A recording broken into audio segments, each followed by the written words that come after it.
ગુજરાત ન્યૂઝમાં આપનું સ્વાગત છે। અરવલ્લી જિલ્લાના વડા ગામના વેપારીએ વ્યાજખોરોના ત્રાસથી કંટાળીને ઝેરી દવા ગટગટાવી લેતા ચકચાર।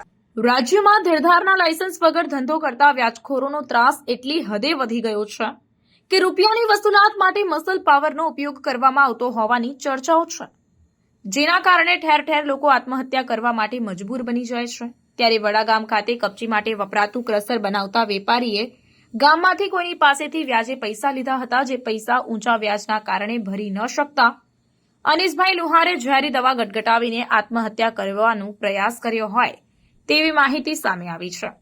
વ્યાજખોરોએ આપેલા નાણાંની પઠ્ઠાણી ઉઘરાણી થતા વ્યાજખોરોથી ત્રાસેલા યુવકે ઝેરી દવા પીધી અને જીવનકાળ ટૂંકાવવાનો પ્રયાસ કર્યો।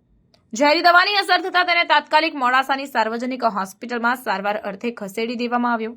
આ અંગે પોલીસે ઝેરી દવા પીનાર યુવક તેમજ તેના વાલી વારસોના જવાબો લઈને વધુ તપાસ હાથ ધરી છે।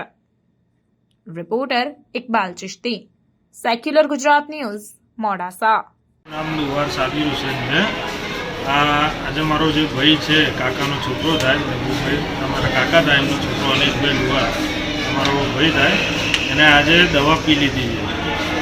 આજે એ લોકોના પ્રેશરથી બેંકોવાળાના પ્રાઇવેટવાળા વ્યાજવાળા ઊંચા વ્યાજે પૈસા લઈ આવ્યો હતો, જ્યારે એને આપવાની ગણતરી પણ છે, પણ લોકો એને ના તો ધંધો કરવા દે છે, દુકાને ના તો બેસવા દે છે, અને એ ચક્કરમાં આજે એને પ્રેશરમાં ડિપ્રેશનમાં આવીને આજે આને આવું કામ કર્યું છે, જે આજે સવારે જ અમને જાણ પડી છે, અને આજે એને આ સાર્વજનિક હોસ્પિટલમાં અમે દાખલ ભરતી કર્યો છે અને એની ટ્રીટમેન્ટ ચાલી રહી છે।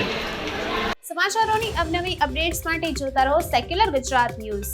સાથે સેક્યુલર ગુજરાત ન્યૂઝ ચેનલને લાઇક, શેર અને સબસ્ક્રાઇબ કરો અને બેલ આઇકોન દબાવીને સમાચારોની ઝડપી માહિતી મેળવો।